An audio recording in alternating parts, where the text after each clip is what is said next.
चलिए आज हम क्वेश्चन चलते हैं 14.2 पर। 14.2 आज हम बहुलक चलते हैं। बहुलक में देखिए सांख्यिकी है। 14.2 जो है सांख्यिकी, याद रखिएगा, सांख्यिकी चैप्टर है। और 14.2 14.1 जो माद था, माद हम पग विचलन विधि से, प्रत्यक्ष विधि से और कल्पित विधि से पढ़ चुके थे। आज हम चलेंगे बहुलक। आज क्या चलेंगे हम? बहुलक। बहुलक के पहले हम कुछ बहुलक में जो सूत्र होता है L plus F1 minus F0 बटे 2F1 minus F0 minus F2 गुने H, ये सब जो दिया गया है F1 F0 F2 ये सब जो दिया गया है इसके बारे में पहले हम समझेंगे, उसके बाद ही आपका क्वेश्चन बनता है। तो सबसे हाँ ये सूत्र है, ये क्या है? बहुलक का सूत्र है। यही बार ये नहीं लिखना पड़ेगा आपको, ये हमेशा लिखना पड़ेगा। तो L का अर्थ याद रखना पड़ेगा। L का अर्थ होता है बहुलक वर्ग की निम्न सीमा। L का अर्थ क्या होता है? बहुलक वर्ग की निम्न सीमा। F1 होता है बहुलक वर्ग की बारंबारता, बहुलक वर्ग की बारंबारता। और F0 क्या था? बहुलक वर्ग से ठीक बाद वाले वर्ग की। अगर मान के चलिए यहाँ पर 6 है, यहाँ क्या है? एक ठीक नीचे वाला, ये 17 हो जाएगा। क्या हो जाएगा?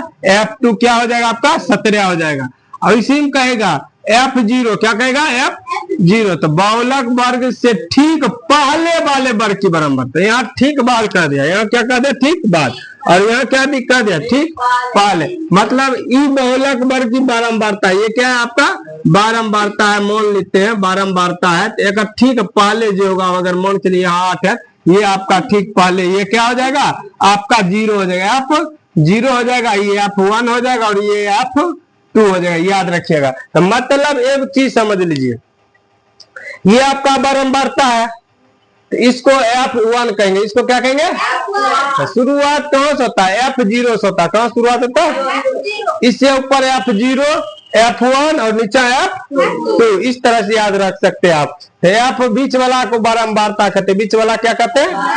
बारंबारता कहते हैं, बारंबारता। और H होता है वर्ग की लंबाई, दोनों के बीच की लंबाई। 15 में से 5 जाएगा, कितना होगा? 10, वही आपका क्या हो जाएगा? H हो जाएगा। तो चलते हैं, देखिए ये आपका 1 नंबर क्वेश्चन दिया गया है।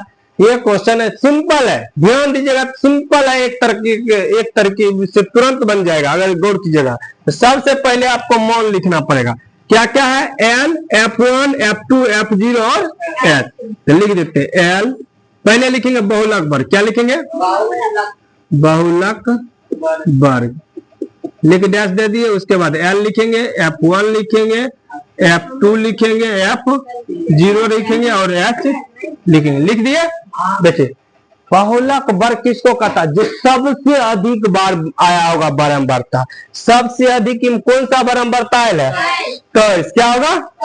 एक ठीक सामने वाला बहुलक वर्ग, यहाँ कहने लिखने है बहुलक वर्ग बराबर सबसे अधिक बारंबारता वाला। बारंबारता क्या कहलाता है? बहुलक वर्ग कहलाता है। क्या कहलाता है? बहुलक वर्ग कहलाता है। क्या कहलाता है?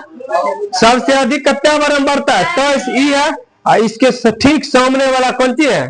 35 से 45। तो लिखेंगे 35 से 45, ये आपका क्या हो जाएगा? बहुलक वर्ग हो जाएगा। क्या हो जाएगा? इसको समझने में किसी की दिक्कत नहीं? चलिए, इसको समझने में किसी की दिक्कत नहीं? चलिए, तो बहुलक वर्ग कैसे निकालेंगे? जो जिसका सबसे ज्यादा बारंबारता आया होगा उसको कहते हैं बहुलक वर्ग। सबसे ज्यादा बारंबारता कहते हैं 23, इसके ठीक सामने वाला क्या कहते हैं? बहुलक वर्ग कहेंगे। क्या कहेंगे? बहुलक वर्ग। हाँ बोलिए। नहीं, जब भी रहेगा तो एक ही रहेगा। हाँ, जो अंक रहेगा बड़ा वही वाला लेना है। अगर यहाँ बड़ा है तो इसके सामने वाला लेना है, अगर यहाँ बड़ा है तो इसके सामने वाला लेना। हाँ, कौन है सबसे बड़ा? जैसे इसमें सबसे बड़ा कौन है? 23 है, 23 के सामने वाला लिए 35 से 40, 35 से 45। आप गौर करते हैं, यहाँ L क्या है? L का की बोला? बहुलक वर्ग की निम्न सीमा। बहुलक वर्ग आपका ये आपका निम्न सीमा हो गया और ये आपका क्या हो गया? उच्च सीमा हो गया। क्या हो गया आपका? उच्च सीमा। तो हमको क्या बोला? बहुलक वर्ग की निम्न सीमा। निम्न सीमा कितना है? तो यहाँ कितना लेंगे? 35। यहाँ गौर कीजिएगा सब लोग, यही सीखना पड़ेगा। ये जो लिख लिए सूत्र में बैठा हल कर दीजिएगा आंसर डायरेक्ट। ये निकालने सीखे, जो सबसे ज्यादा होगा उसके सामने वाला बहुलक वर्ग। एल किसको कहते हैं? बहुलक वर्ग की निम्न सीमा। बहुलक वर्ग की, बहुलक वर्ग की निम्न सीमा। निम्न मतलब निचला, तो 35 है तो 35। F1 देखो, बहुलक वर्ग की बारंबारता। बहुलक वर्ग की, बहुलक वर्ग आपका ये, और बारंबारता क्या हो जाएगा इसका? 23। क्या होगा? 23। क्या होगा? 23। क्लियर? आगे F2, बहुलक वर्ग से ठीक बाद वाले वर्ग। बहुलक वर्ग आपका कितना? 23। एक ठीक बाद कितना? 14। इसके ठीक बाद कितना होगा? 14। तो ये 14 हो जाएगा। और कहता है F0, बहुलक वर्ग से ठीक पहले, ठीक बारंबारता है। एक रात पहले कितना है? 21। कितना? 21। और H बराबर कहता है बहुलक वर्ग की लंबाई।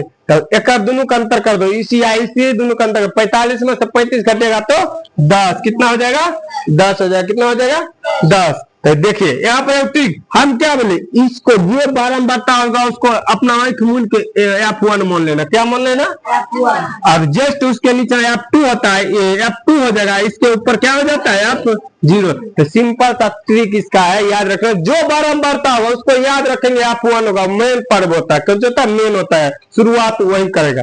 तो शुरुआत एक ऊपर F0 है, नीचे F2, याद रखिएगा। समझ गए?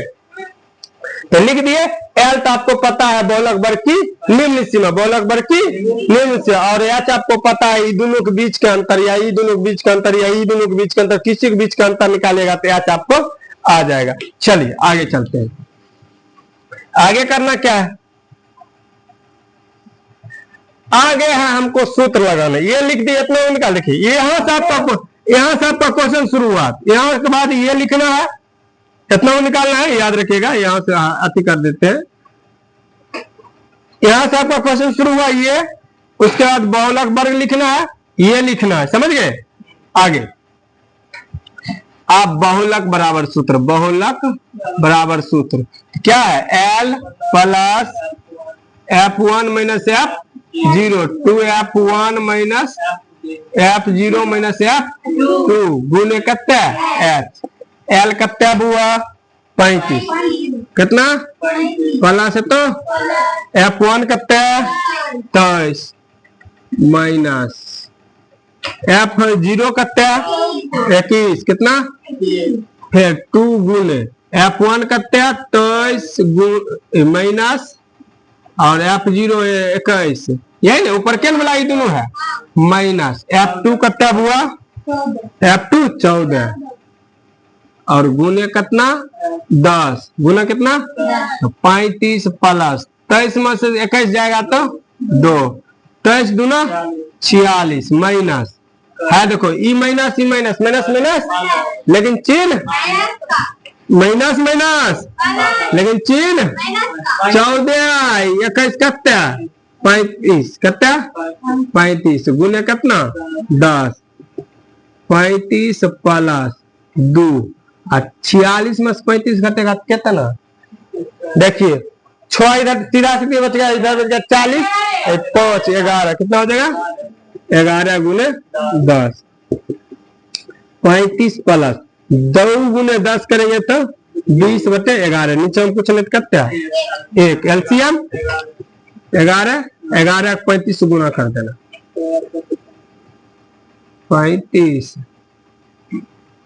5 3 8 3 300 कितना हो गया? 85। एलसीएम लिए याद रखिएगा, प्लस भिन्न जोड़ कर रहे हैं। 11 में 11 से भाग देंगे तो एक बार में, एक ऊपर का गुना करेंगे तो 20। 5 8 2 10 3 1 4। अगर यहाँ आंसर होगा तो यहाँ, नहीं तो अगर बट्टा में होगा तो बट्टा में दे दीजिएगा। जिससे बट्टा में देने आता ना 405 में 11 देना। 11 तिया 11 चुक 44 ज्यादा हो जाएगा। 11 1 1 50 10 10 में 3 गया तो हुआ 7, ही खत्म 5। 11 छक 66, 11 छक 1 15 15 में से 9 6 15 कट गया। मतलब इसको पूर्णांक होगा तो 9 11 नहीं 36 बटे 9 बटे 11। यही आपका क्या हो जाएगा, आंसर हो जाएगा। पॉइंट में होगा तो पॉइंट में लिख लीजिएगा। सबसे बड़ा चीज है कि हाँ, कौन आंसर होगा देख लीजिएगा, पॉइंट में होगा पॉइंट में लिख लीजिएगा। इसमें ये आपको याद करना पड़ेगा, ये क्या पड़ेगा, याद करना पड़ेगा कि एल का अर्थ होता है बहुलक वर्ग की निम्न सीमा, F1 बहुलक वर्ग की बारंबारता, F2 होता है बहुलक वर्ग से ठीक पहले, और F ये हो जाएगा आपका। इस तरह से पूरी तरह से याद करके आना है।